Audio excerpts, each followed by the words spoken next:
Alright, boys. UFC 312. Card of the year has arrived. Sean Strickland DDP main event. Zhang Weili, Tatiana Suarez co-main. And the best feature fight of all time. Justin Tafa versus Taliesin Teixeira. I mean, this card is the pinnacle of UFC. No card has ever been better. And, of course, I am being extremely sarcastic. This card is absolutely awful. One of the biggest names on this card is Anshul Jubli. That's all you really need to know about this card. This card is absolutely god awful. But as an up and coming struggling MMA YouTuber, I am here to give you my full card predictions. And yeah, I can't lie, dude. The earlier picks, these are not confident at all because I'm not watching fights of Hyung Sung Park and Nai Marjal Tumindamero, I think. Like, I'm not just watching their fights. I'm not studying their fights. But anyway, let's just get this started so we can get to the fights I actually know shit about. I'm picking Hyung Sung Park via decision because he's undefeated and this dude's profile picture is in a gray tone. That's all you need to know. Moving on. Quinlan Salkild versus Anshul Jubli. I just think Anshul Jubli is very weak. I don't think he's very good. And, like, Indians' DNA just tend to be weaker. That's just kind of how genetics work. And, yeah, I'm picking Quinlan Salkid by submission in, I don't know, round two. Sure. Anyway, Jonathan Mikleff versus Kevin Jusset. Um, I'm picking Kevin Jusset round two, brutal knockout. I just don't think Jonathan McKelf. A lot of these Australian prospects have just. I was looking at their records, dude. They are just beating cans. Like, oh, I have a funny one I'm going to show you later. We're not speaking of fucking can crushers. But, like, Jonathan McKelf was just a complete can crusher. Kevin Jusset actually has skill in welterweight. So I'm thinking of a round two knockout for him. Moving on, Rong Zhu versus Cody Steele. Now, Rongzu is one of these Asian-born fighters that has a lot of fights, and he's not old at all. Like, does it show his age here? No, I can't even click on it. But I think he's, I don't, I think he's like 26 or something. I'm not. I could be wrong. He could be 40, because Asians don't age that much. Like they don't, their appearance doesn't change. But Cody Steele was a primary grappler. He was just doing grappling matches. He's fighting out lightweight. He had a grappling match with Gregory Rodriguez, who takes on Jared Cannonier next week in a middleweight main event. So he grapples with good people and heavier people. And he has a majority of his MMA wins by TKO, probably ground and pound TKO, not like flat lines. But he is good. And with that being said, I think he's going to get a round three submission versus Rongju. And honestly, it might be round one. It'll probably be earlier than round three. I just have round three because I don't know. I just change it up, honestly. But yeah, I got Cody Steele via round three sub. But I wouldn't, if you're betting, don't pick a round. Just pick raw Steele by sub. Moving on. Colby Thickness versus Alexandre Topuria. Now, I know his last name is Topuria, but I just don't think he's that good. I really don't. I think Colby Thickness is going to win by unanimous decision, 29-28. Both these guys are can crushers, but Colby Thickness has beat better competition than Topuria. And they both train with the best in the world and featherweight. Like the two best fighters at featherweight, they both train with them. So it'll be interesting, especially because Ilya's going to be in Alexandre's fucking corner, and Volk's going to be in Colby's corner. But I'm going with Colby Thickness. I think he'll get one back for Team Volk.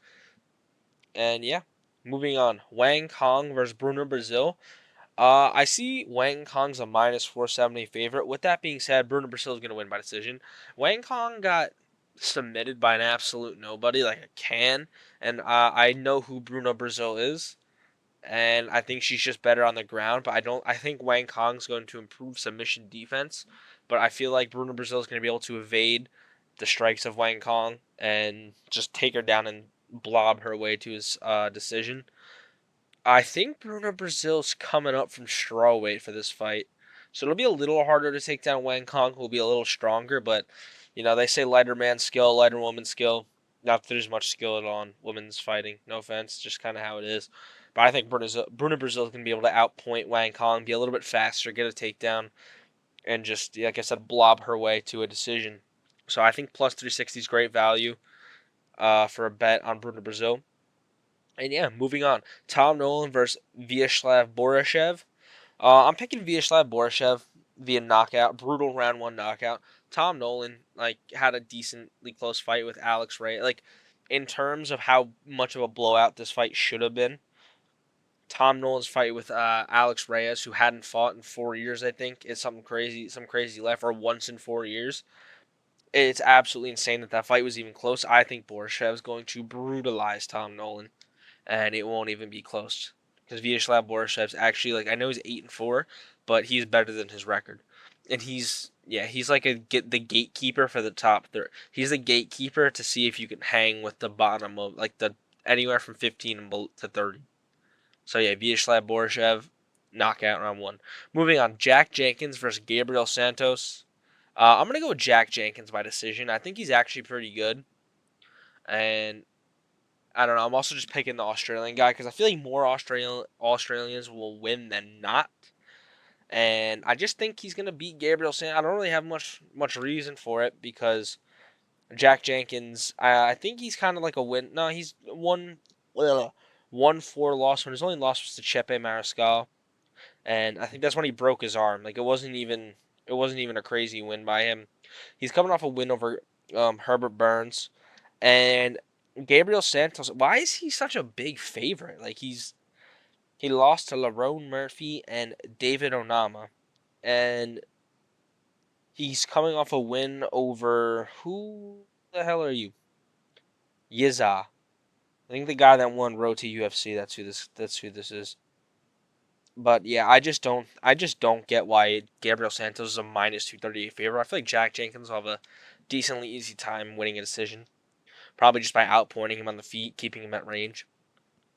And if the fight does get dirty, I still pick Jack Jenkins because, like I said, his only loss was via fluke arm break on a hip toss. So yeah, that rounds out the prelims and early prelims. Moving on to the stacked main card, we have Jake Matthews versus Francisco Prado. I got Jake Matthews 30-27 decision. Francisco Prado he's just not good, man. Francisco Prado has had some close fights with people that he shouldn't have had close fights with. Ottoman Azaitar's his only win, and Ottoman Azaitar just got brutally chinned by Michael Johnson. And I mean, if you get chinned by Michael Johnson, that actually means you're pretty good because he would chin fucking John Jones the same night. He would lose to Ben Askren by brutal spinning elbow knockout. But Jake Matthews, he's just such a vet. He's just a crafty vet. Win one, lose one type. Win one, lose two, win two. He's coming off a win over Phil Hawes. He only loses to good people. I mean, he lost to Matthew Semmelsberger, but other than that, he really only loses to good people as of late. His only losses in the past since 2020 are Sean Brady, Matt Semmelsberger for some reason, and Michael Morales. And bro, how do you lose to Matt Semmelsberger? You got knocked down 3 times by Matt Semmelsberger. That is concerning. That is very concerning, actually. But and Francisco Prado's actually moving up from lightweight. Hold on a minute. He's moving up from lightweight, bro. Oh no, I might have made a mistake. Oh boy, hold on a minute, because he just beat Phil Rowe. Now I'm sticking with Jake Matthews. I think he's better than Francisco Prado. Oh, please, Jake, bro. But the lighter man, Jake Matthews, he got it. Moving on, Jimmy Crute versus Rodolfo Bellato. I'm going with Rodolfo Bellato via round 1 knockout. Jimmy Crute has just contemplated retirement too much for me to think his head's fully in the game. He's on a 4-fight losing. No, well, he's on a 4-fight not. He hasn't won a fight since 2020. He lost to Anthony Smith via. I think that was fluke perennial nerve kick. Then he got knocked out by Jamal Hill. Then he drew against Alonzo Menifield. Then he got subbed by Alonzo Menifield. Yeah, I can't pick you. I can't pick you. You're losing to Anthony Smith, even if it was a fluke. and you're getting subbed by Alonzo Menifield. I can't pick you if you're getting subbed by Alonzo Menifield. Rodolfo Bellato, round 1 brutal knockout. Jimmy Crute this time officially retires. And yeah, because dude, this guy's wins are he beats random people, dude. He beat Paul Craig. He beats Sam Alvey. He loses to Misha Kirkunov by Peruvian necktie. How do you lose by Peruvian necktie? That's impressive, actually. To lose by Peruvian necktie. What a stupid submission to get caught in, bro. But yeah, Rodolfo Bellato, round 1 knockout. Moving on to the feature. This is the feature fight for prelim. I mean, of a pay per view, by the way. Justin Tafa versus Taliesin Teixeira. Now, I'm gonna pick Justin Tafa via round 1 knockout because let's just take a look at. We're gonna go. Where's Taliesin Teixeira right here? Let's just take a look at some of this dude's wins. Like he's 6'7", but we're gonna. Where is he? I think it's this dude, Fernando Cato. No, oh, I mean look at him too, but not. Yeah, he's 5'11", bro. Like, of course, he's guy's 6'7". He's gonna beat him. Nah, it's this guy, bro. Like, who the fuck is this dude? 5'10". Yeah, you're beating a bunch of 5'10" fucking heavyweights. Get the fuck out of here. You're gonna get chin. I mean, if he goes for a takedown at all, he'll beat Justin Tafa because Justin Tafa has the worst ground game in the UFC, except Rebellos to Spain. He could probably submit Rebellos to Spain. But Taliesin Teixeira, if he just tries to strike with Justin Tafa, I haven't seen anything that proves that Taliesin Teixeira is a better striker. So I'm going to have to go with Justin Tafa to chin this motherfucker. Moving on, Zhang Weili versus Tatiana Suarez. I got Zhang Weili round 4 TKO to ground and pound. Tatiana Suarez is probably better, and if she was more active, she would have the physical advantage and maybe not skill. I'm not sure on skill. Grappling advantage probably, but Tatiana Suarez, this is her first fight in nearly 2 years. She hasn't fought in 2 years. She's pulled out of 2 fights since her last fight. I'm very concerned that the ring rust will be like she's gonna start slow, maybe come back and win round 3, but it'll be too late. And Weili will find herself in half guard on the ground and just start landing ground and pound until the ref just steps in, probably fucking Mark Goddard will step in and just stop the fight. Zhang Weili, round 4 ground and pound TKO, lock it in. The +1. I think the 2 women's fights I have both underdogs. Yeah, there's only 2. So if you want to parlay 2 women underdogs, do it. 1 Chinese, 1 not Chinese, and yeah. Moving on to the main event between Dricus Du Plessis versus Sean Strickland. Now, if we look back, I've only done 1 Sean Strickland prediction on this channel because I'm a fucking pussy who stopped uploading. And yeah, I had Sean Strickland beating Israel Adesanya when nobody else did. And I was correct. I picked to the T 49-46. Oops. 49-46 Sean Strickland decision, and I got it right. Put some respect to my name. That being said, Sean Strickland yet again wins via 49-46 unanimous decision. I feel like the last time Sean won, it was a close fight.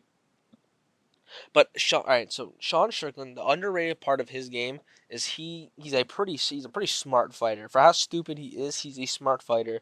Same with Dricus, he's a smart fighter too. Kind of. I mean, he knows, like, he just kind of swings his fucking hands and it works out in the end. But like against Israel Adesanya, he doesn't try to strike with the dude like Sean. It worked out for Sean, but Rodriguez knew exactly where the fucking weakness was. Rocks him, takes him down. But if he doesn't rock Adesanya, I don't know if he wins that fight. The same way, if Sean Strickland doesn't get that cut on his eye, I don't know if Rodriguez wins that fight. And it was a headbutt. It wasn't like a punch that cut Sean Strickland.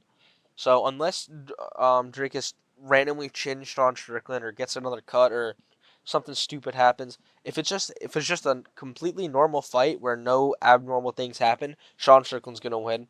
And I feel like he's gonna mix in the grappling a little bit. If he sees Dricus, however you say his fucking name, shooting for a takedown, I feel like Sean will use the grappling a little bit this fight. I don't know why. Because I feel like he knows that if he loses this fight, he's probably not getting another title shot unless something. I mean, if Dricus is still the champion, they'll never give him a title shot. But cause I don't know what you do with Sean Strickland if he loses this fight. I don't know who you have him go fight. Dricus, at least there's a lot of people for him to fight. He just lost his belt. He could go do something to get it back. But Sean Strickland, there's no real future title plan for him. So this is more of a must-win for Strickland than it is a DDP. And I feel like Strickland knows that, and he's just going to get it done. It's going to be pretty boring. It's going to be the same teep and jab that was happening in the first fight. It'll get a little wild when Dricus gets wild, though. Don't get me wrong. But I feel like Strickland's going to try to avoid that because that's playing into a DDP fight. When it gets wild, that's when DDP's at his best. But if you can keep DDP at bay and make it a technical fight, you're going to beat DDP every time.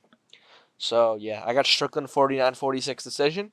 And, yeah, just run down the picks real quick. I have Hyung Sung Park, Quillen Scaled, Kevin Jousset, Cody Steele, Colby Thickness, Bruno Brazil, Vyacheslav Borishev, Jack Jenkins, Jake Matthews, Rodolfo Bellato, Justin Tafa, Zhang Weili, and Sean Strickland.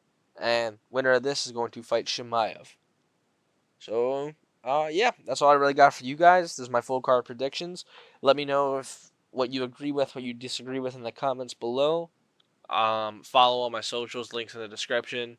And yeah, that's about it. So I will see you guys in the next one. Peace.